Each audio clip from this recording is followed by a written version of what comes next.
2 with Robert Dodge. And next we're going to be talking about some travel risk management concerns. And so to kick this off, Robert, what are some of the sort of risk management, broadly speaking, an enterprise has to think about in this new sort of post-COVID, getting back into travel, getting back into business? What are your thoughts? Yeah. I mean, it's we've been really facing two pandemics. We've been facing, the first pandemic, which we all know about, which is COVID-19, but the second pandemic is one of, fear, violence, and concern that's been really hitting, the global community, right? From the increased stressors or after effects or side effects of the pandemic, right? And we're seeing that in a lot of different places. Certainly the Americas. I've talked about that recently on a webinar I did, but it's really skyrocketing, John. Just here as an example, in the United States, we've had over 4,000 air rage incidents. So we all know about road rage, right? That's when a couple drivers and things go crazy on the road, and I think every place has that. But we have seen over 4,000 air rage incidences, which is more than the FAA has counted for their history, which is the Federal Air Aviation. So, and I'm hearing stories of this happening in other parts of the world. And basically, I've seen images of people that have been duct taped on the plane, restrained fights. I mean, it is insanity. But it's a repercussion of the stress of the pandemic and the masking and people not wanting to do these things. And so we're seeing a lot of that. I mean, crime, violence skyrocketing. And then what we're going to do is we're going to couple that potential of, workplace violence as well by reaffirming people into those offices with an already highly stressed workforce, John. And that could, in the travel arena, that could mean I'm going to visit my employees in France, or that, then asking them to all go back into the office or whatever. Many places are highly polarized, right? There's a political divide. There's certainly a divide over, I don't want to wear a mask. I don't do this. I'm not getting vaccinated, or I am, a condition of employment to work here. All these things are creating this massive toxic stew of stuff that we're going to have to deal with as security practitioners. And that's going to affect people traveling, right? They may not be aware of what that environment or that landscape is, on the ground in that certain country. But tensions are high. I talked about violence, crime skyrocketing. The geopolitical situation is not great, right? We're seeing tensions with Taiwan. In China, we're seeing things, after effects of natural disasters and crime. In Haiti recently, there was 16 Western Americans just recently kidnapped. We're going to see more and more of that because the global supply chain is severely broken.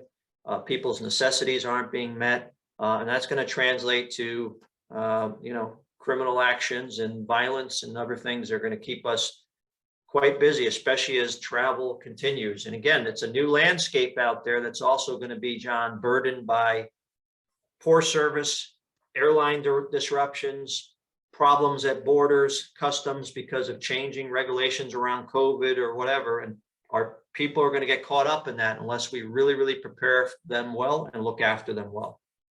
So it sounds like this new normalcy is going to require this professional to be, I guess, much more diverse and informed on the geopolitics, the crossover and the interaction with medical, such as COVID, and how that affects them.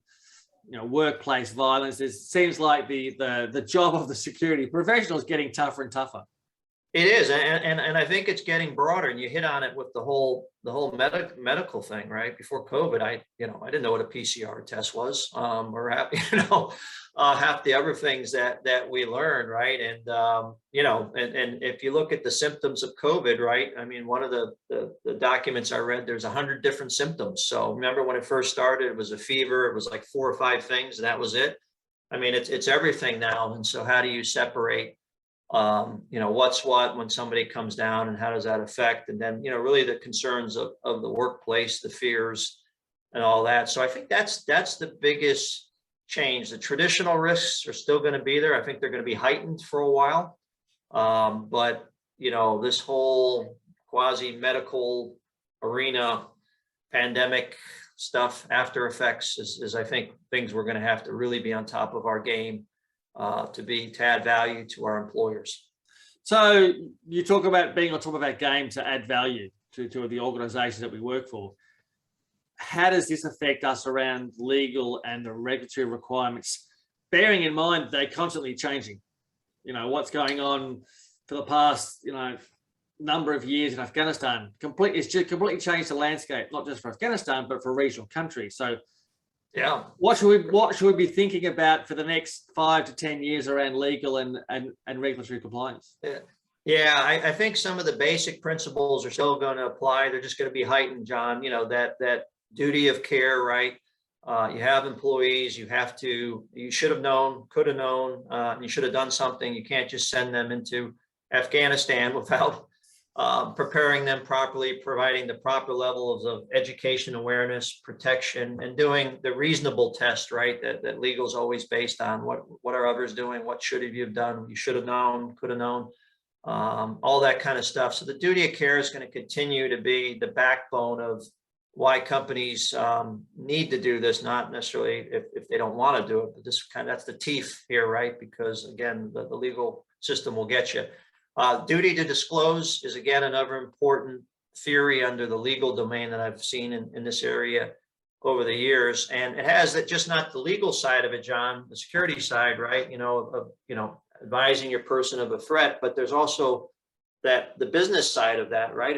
If you're in Argentina, John, and you've got some meetings in downtown Buenos Aires, and I don't disclose to you that, and I had evidence of a taxi strike, that could put you at risk because you're taking some unknown transportation or whatever, and you get robbed and killed. But this other side of that is if you don't get to your business meeting on time, or it slows your product from getting through customs on some kind of alert that we know or should have known about by just monitoring the world and passing that on to you while you're in transit, well, that's a business issue because now we've just lost hundreds of thousands of dollars perhaps because we're affecting your ability to conduct commerce by not disclosing things.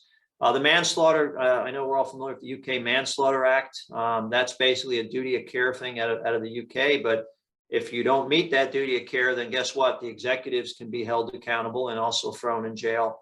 And then things like the Foreign Corrupt Practice Act are going to continue, in other countries' equivalents of that to try and keep business honest. And basically what that says is, I'm not, John, if you're a foreign official, I can't come in and coerce you, pay you, offer to put your son through college to help me win a contract.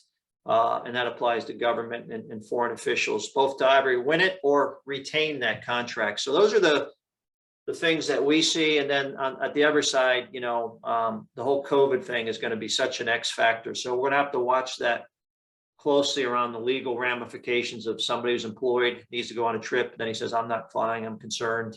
All those types of things that are broader than security, but health and safety, legal, and a whole other suite of areas that I think we need to pay attention to.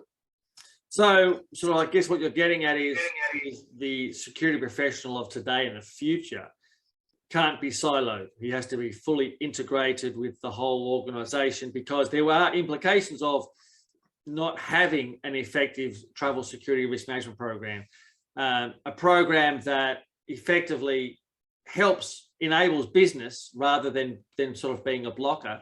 Do you have any sort of thoughts on what should be in a good travel security risk management program?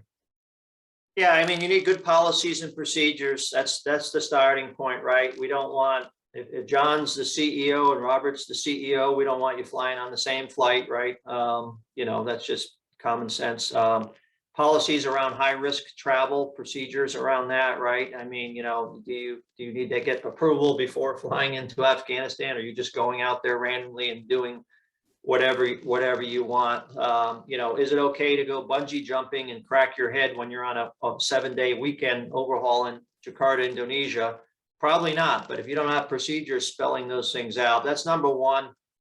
Training, John. Listen, I can't always provide security for you. I can't always pay to have 5 bodyguards and 4, cars behind you. But what I can do is prepare you as much as possible, train you on, what to, don't wear something with a big sign on your head that you're the CEO of Exxon Corporation. How to understand culture norms in these countries so you don't stand out. All that stuff around security training. If somebody pulls out a gun on an airplane, where's the safest place for you to sit, by the exit door or by the front? All those things. In travel, what taxis not to take in Mexico City. Do you take the green one or the red one? Why the green one?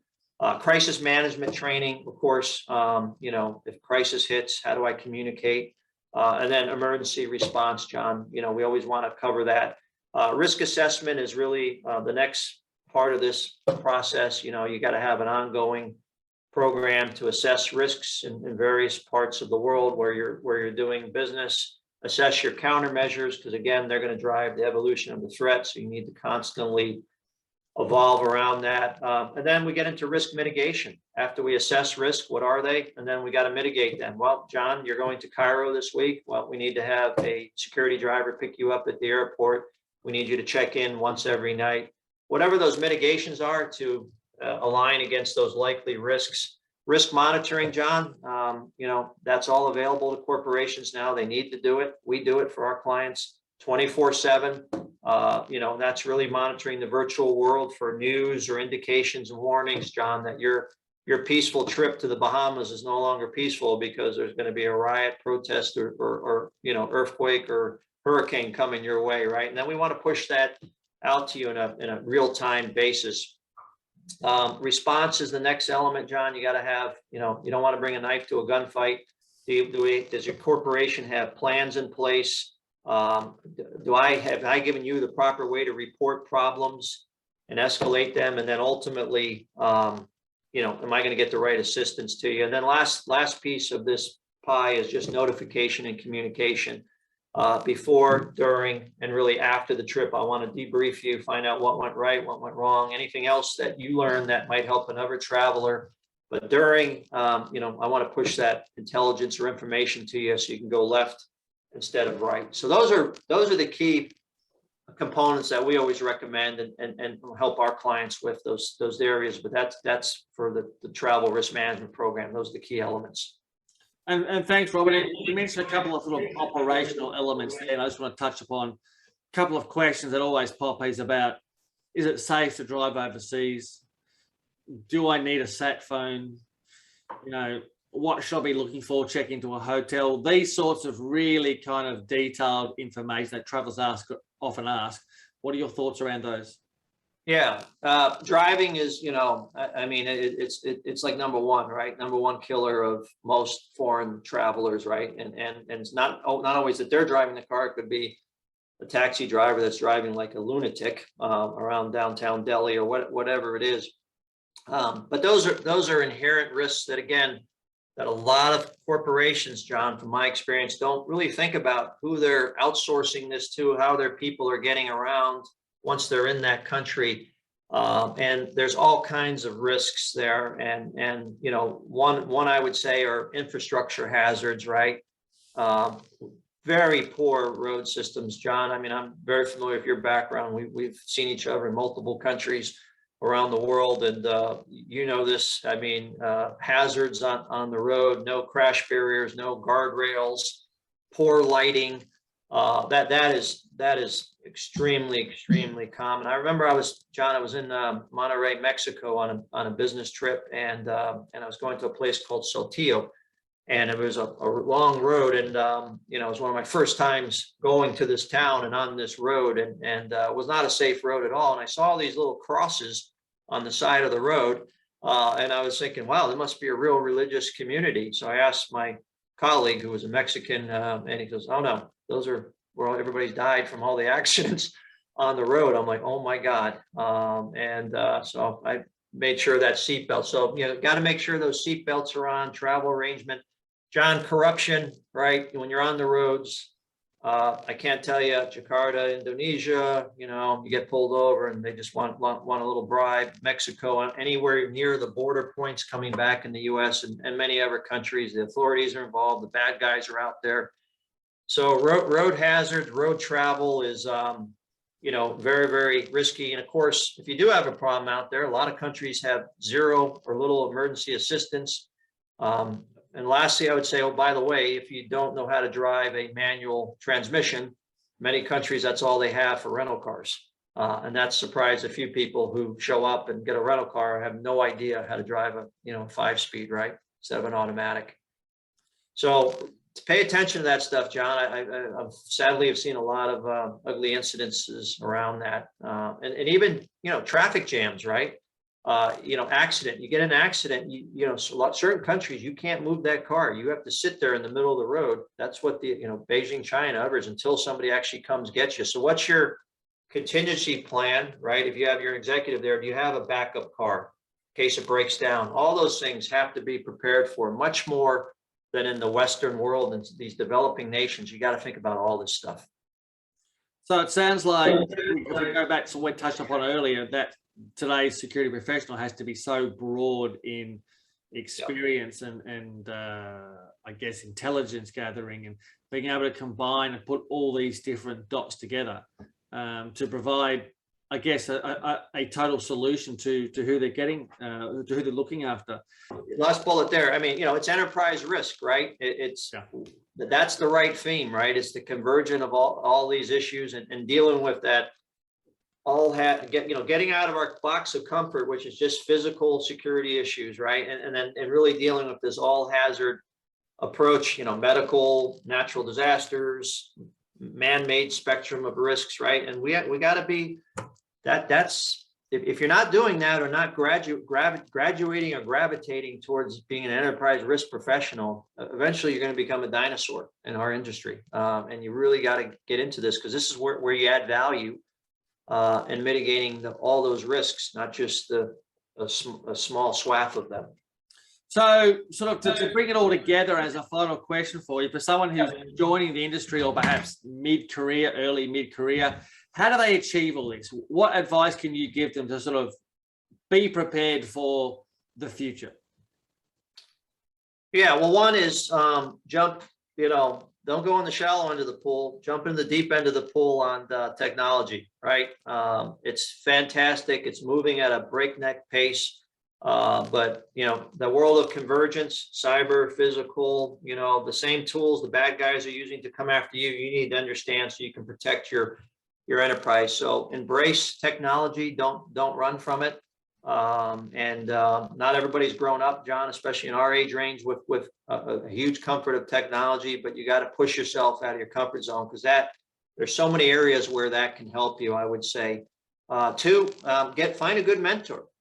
Right, find some really good folks out there and learn from them, right? Because if you got to learn everything yourself, it's a long, difficult journey, man. But if you can take some shortcuts and learn from a John Cowling who's been all over the world, or a Robert Dodge, or others that have come before us, do that, right? And pick their minds, and don't be hesitant to ask. Recently, John, I've had some people reach out to me on LinkedIn and just say, hey, I've been following you, and I'd like to learn how you got where you're at, right? And instead of just ignoring them, they're part of my network or whatever, and whether they're 10 steps below me or 2 steps below in the chain of command or above me, it doesn't matter. I'm going to make the time to share anything I can with them and any tips, because those who I've learned from have done that for me. So I think that's important. And then the last thing is, if you're an international person or a global person, you're ultimately going to be better suited, and you're going to command more attractiveness in the industry because of that than if you're just a local person or a national person. So strive to understand things outside of your home country and the issues around the world, and be a global citizen. And that will really, really help you, because that's where the world's at, and it's gonna really continue to drive that direction, John. Look, so much information to process there. Thanks so much for your time today, Robert. And thanks to the viewers for watching in and tuning in, and stand by for more video interviews in this Leaders in Security series. Thank you, Robert. Have a great day. John, thank you. Bye-bye.